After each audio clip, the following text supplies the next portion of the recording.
Это новости в прямом эфире. В студии Анастасия Кобызева. Здравствуйте. Вот главные темы. Число заболевших COVID-19 продолжает расти в Якутии. За минувший день 114 новых случаев.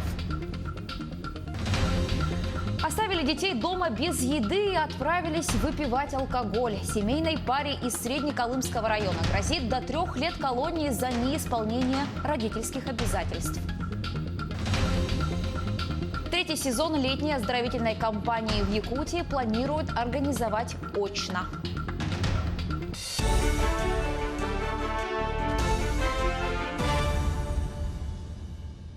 Еще 114 человек заразились COVID-19 в Якутии. Прошедшие сутки были самыми напряженными с точки зрения увеличения распространения коронавирусной инфекции в республике, сообщил на ежедневном брифинге глава Якутии Айсен Николаев. Как и прежде, больше всего заболевших в Якутске 87 человек за минувшие сутки, 18 в Ленском районе. Глава уточнил, что в Ленском районе речь не идет об очаге заражения. Из Талаканского месторождения прибыла большая партия зараженных коронавирусом. Их выявила проверка, направленная туда Министерством здравоохранения республики по согласованию с Сургутнефтегазом. По городу Якутску, если смотреть количество зараженных и анализ делать, то у нас практически на сегодняшний день подавляющее большинство – это внутрисемейные контакты. И сегодня уже нет такого одного источника заражения серьезного по Якутску. Вместе с тем, вот эти внутрисемейные, внутрикорпоративные заражения, они делают свое дело. И мы очень надеемся, что в результате того, что жители города Якутска будут соблюдать режим полной самоизоляции в эти дни, в субботу-воскресенье, нам на следующей неделе удастся ситуацию все-таки достаточно серьезно переломить. Потому что главное, чего достигнуть за эту неделю, мы все-таки удержались в пределах не более 100 человек зараженных по Якутску. Также несколько единичных случаев в районах: 3 в Мегино-Кангаласском, по 1 в Алданском, Нюрингринском, Татинском, Хангаласском, Алекминском и Булунском районах. Предварительно положительные анализы на коронавирус выявили в Алекминском и в Булунском районах. Об этом накануне сообщила заместитель руководителя оперативного штаба по коронавирусу в регионе Ольга Балабкина. Первый случай подозрения на заражение COVID-19 обнаружен у пожилого жителя Алекминского района. Второй у непроживающих людей на территории республики, прибывших в Булунский район. Алекминским Роспотребнадзором выявлен первый круг контактных лиц. В настоящее время ведется работа по забору анализов и помещением данных контактных лиц в обсерватор. На данный момент в обсерваторе у нас находится 4 человека. Под наблюдением Алекминской центральной районной больницы находится 146 человек. Из них по постановлению Роспотребнадзора 61 человек. Режим полной самоизоляции до 14 июня продлен в Мирнинском районе. Несмотря на то, что новых случаев заражения COVID-19 в районе не зафиксировано за последние несколько дней. Кроме того, повторные анализы ранее заболевших жителей показали отрицательные результаты. В госпитале Мирнинской центральной районной больницы находится 63 человека, которые получают лечение. Из них 9 – это жители Мирнинского района, но у всех у них уже отрицательные повторные анализы. И 54 пациента – это вахтовые рабочие, в том числе 2 из них в тяжелом состоянии. Масочный режим у нас введен в общественном автотранспорте, в городском и пригородном. Масочный режим введен в аэропорту Полярный и в городе Мирном, также в больнице. Кроме того, мы обратились к родителям, чьи дети посещают дежурные группы в детских садах, также соблюдать масочный режим, приводить детей в масках и забирать детей тоже в масках. Масочный режим у нас вводится и в банках при обслуживании клиентов и в совершении других банковских операций. По поручению главы региона в столице проходят дни санитарной очистки. Сегодня административная комиссия отправилась в рейд, чтобы проверить, как проходит дезинфекция. И прямо сейчас на прямую связь со студией выходит наш корреспондент Сергей Михедов. Сергей, приветствую тебя. Как проходит дезинфекция? Настя, привет. Тотальная санитарная очистка Якутска началась накануне. Обрабатывают улицы, скверы, площади, детские и спортивные площадки, автобусные остановки. В общем, все общественные пространства. Сегодня и завтра закрыт городской парк культуры и отдыха. Там тоже проводят обработку специальным раствором. Кроме того, сегодня и завтра приостановлено движение автобусов. Общественный транспорт также дезинфицируют. Ограничена работа и торговых точек для проведения саночистки. Сегодня работают только продуктовые магазины, а завтра закроют все торговые точки, в том числе продовольственные. Рабочая группа городского оперативного штаба проводит рейды по магазинам и предлагаем послушать, что нам рассказали. Соблюдается ли масочный режим, имеются ли полутораметровые отступы, имеются ли у продавцов маски и перчатки. Сегодня магазины работают только до 8 вечера. Оптовые базы должны закрываться уже вчера. Вот. Они закрылись в 16:00.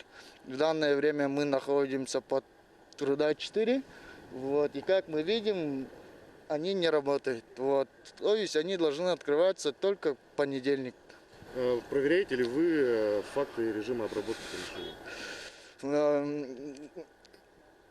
Мы проводим только профбеседы. Вот. Профилактические беседы. Мы заходим в магазин и объясняем, что да как. Рабочие группы городского оперативного штаба продолжат рейды и завтра. Примерно такие меры принимаются в столице для недопущения распространения коронавируса. А я напомню, глава региона Исаев Николаев сегодня в ходе ежедневного брифинга сообщил о том, что за сутки в Якутске было выявлено более 80 новых случаев заражения коронавирусом. В основном это внутрисемейные очаги. И мы в очередной раз призываем горожан сидеть дома, не выходить на улицу. Пожалуй, это единственное, чем мы можем помочь распространению опасной инфекции. Настя, на этом у меня все. Теперь даю тебе слово. Сергей, большое спасибо за информацию. На прямой связи со студией был наш корреспондент Сергей Михедов. Русскоязычный проект Facebook под названием «Изоляция», который появился как шутливая попытка нескольких друзей пережить карантин, стала мировым хитом и насчитывает уже сотни версий знаменитых шедевров, воссозданных в домашних условиях. Участники, а их уже более 600 тысяч человек, используют для съемок все, начиная от овощей и заканчивая старой одеждой, рассказывает Артем Сторонов. Смотрю, бежит вот такой кабан. Войдя в образ, главное из него выйти. Детище карантина – российский проект «Изоляция», цель которого – воссоздавать картины великих художников в домашних условиях, захватывает умы все большего числа людей на планете. Сегодня у группы в Facebook более 60 тысяч подписчиков, и их постановки становятся все более продуманными. Идея проекта появилась в конце марта, когда президент России Владимир Путин объявил в стране режим самоизоляции. Чтобы пережить его, одна из родоначальниц изоляции, Мария, запечатлела своего мужа в образе королевы Швеции VIII века Ульрики Элеоноры. Поначалу было странно, но потом мы втянулись. В ход пошло все от кухонных полотенец до марли и домашних питомцев, которые искренне недоумевали, почему их хозяева так неистово ржут. Еще одна соосновательница проекта, Катерина, первый эксперимент поставила также на своем супруге, сфотографировав его в образе Ван Гога. Я запостила первую работу с хэштегом «Изоляции», говорю, давайте вот вы тоже присоединяйтесь, условия простые, никакого фотошопа и только из подручных средств, которые есть у вас дома. И главное, что друзья тут же поддержали, сделали очень классные креативные работы за первые пару дней, и уже 30 марта стало ясно, что это надо бы где-то аккумулировать, тогда мы создали группу. В первые же сутки на аккаунт подписались 2500 человек. Каждый день участники группы присылают свои варианты работ. Это и версии автопортретов Анри Матисса и Винсента Ван Гога, репродукция Крика Эдварда Мунга из «Тапочек и одежды», а также холст Казимира Малевича «Черный квадрат», состоящий из носков, висящих на вешалке для полотенец. Соучредители группы говорят, что в день они получают сотни творений, так что модерирование стало для них полноценной работой.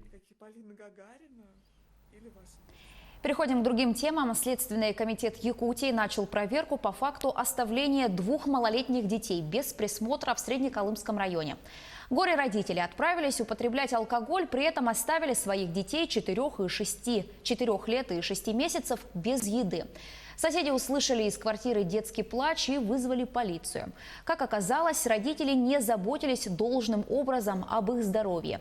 При этом у 6-месячного мальчика врожденные хронические заболевания, и он нуждается в уходе. Семейной паре грозит до 3 лет колонии за неисполнение родительских обязательств. Строительство 2 мостов через реки Малая Батуобыя и Тюкян на трассе Вилюй завершится в конце этого года. Объект через реку Малая Батуобыя на границе Сунтарского и Мирнинского районов уже готов на 70%. Сейчас идет монтаж водоотводных лотков и устройство проезжей части моста длиной почти 192 метра. Мостовой переход через реку Тюкян, который разделяет Верхневилюйский и Нюрбинский районы, готов на 40%. Рабочие завершили монтаж пролетного строения между 2 из 5 опор. Ведется бетонирование и монтаж контурных блоков. Новые мосты обеспечат круглогодичный и безопасный проезд по трассе А-331 Вилюй. 3-й сезон летней оздоровительной кампании в Якутии планируют организовать очно. Первый же сезон летнего отдыха для детей пройдет в дистанционном формате с 15 июня. Об этом сообщил глава региона Айсен Николаев во время прямого эфира в социальных сетях. 2-й сезон, если ситуация с коронавирусом будет улучшаться, пройдет в очно-заочном формате. 9 городов республики, которые имеют наименее благоприятный индекс городской среды, будут участвовать во всероссийском конкурсе благоустройства малых городов. В список вошли Алдан, Нерюнгри, Томот, Ленск, Вилюйск, Среднеколымск, Удачный, Мирный и Алекминск. По словам главного архитектора республики Ирины Алексеевой, участие малых городов республики в федеральном конкурсе – это возможность привлечь дополнительные средства. По программе в этом году пройдут работы на 54 объектах. Это 46 дворовых и 8 общественных территорий. Впрочем, благоустройство – это не только комфортные зоны и скверы, но и в первую очередь чистота города. А это напрямую зависит от его жителей. Почему многие жители Якутска стали жаловаться на грязь и мусор в некоторых районах, расскажет Полина Долинская. Есть такое твердое правило. Встал поутру, умылся, привел себя в порядок и приведи в порядок свою планету. Многие из нас слышали или читали эту фразу из повести «Маленький принц» Антуана де Сент-Экзюпери. Но многие ли из нас задумывались над смыслом этой цитаты? И все ли мы используем ее в своей повседневной жизни?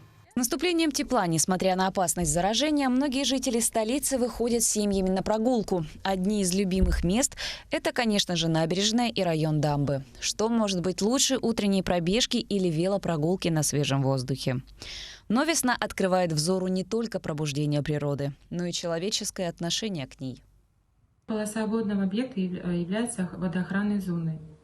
За нарушение специального режима водоохранной зоны при осуществлении хозяйственной и иной деятельности предусмотрена административная ответственность.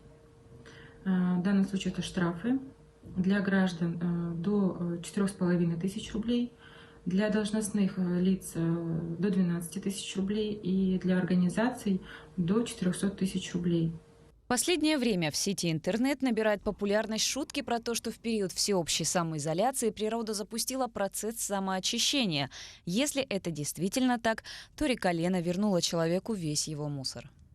Микропластик – более опасная угроза по сравнению с обычным мусором. Он гораздо быстрее мигрирует в окружающей среде из одних организмов в другие. Это приводит к сильной фрагментации материала. Если мусорные пятна формируются более или менее в одном месте, то микропластик как бы размазан по планете тонким слоем. Чтобы оценить его концентрацию, уже не хватает визуальной оценки. Нужны специальные исследования. Александр Иванников, руководитель проекта «Ноль отходов» Greenpeace Россия. Ежедневно люди производят миллионы тонн различного мусора и бытовых отходов. Сроки разложения мусора колеблются от нескольких дней до 1000 лет. Например, пластик и стекло разложению почти не подвержены, но со временем сильно измельчаются. Другие виды отходов при своем разложении отравляют природу токсичными веществами. За нарушение правил обращения с экологически опасными веществами и отходами, если это создало угрозу для существенного причинения вреда здоровью граждан и окружающей среде, предусмотрена уголовная ответственность статьей 247 Уголовного кодекса Российской Федерации, санкция которой предусматривает лишение свободы до 2 лет. Еще с советских времен май был известен своими субботниками и коллективными уборками дворов. В этом году, в период всеобщей самоизоляции, казалось бы, в этом нет необходимости, ведь все мы остаемся дома. Но факты говорят об обратном. Чище, увы, не стало. И это в период пандемии, когда особенно важны гражданская и экологическая осознанность каждого из нас. Полина Долинская, Илья Сыромятников, Якутск. К этой минуте у меня пока вся информация. Оставайтесь с нами.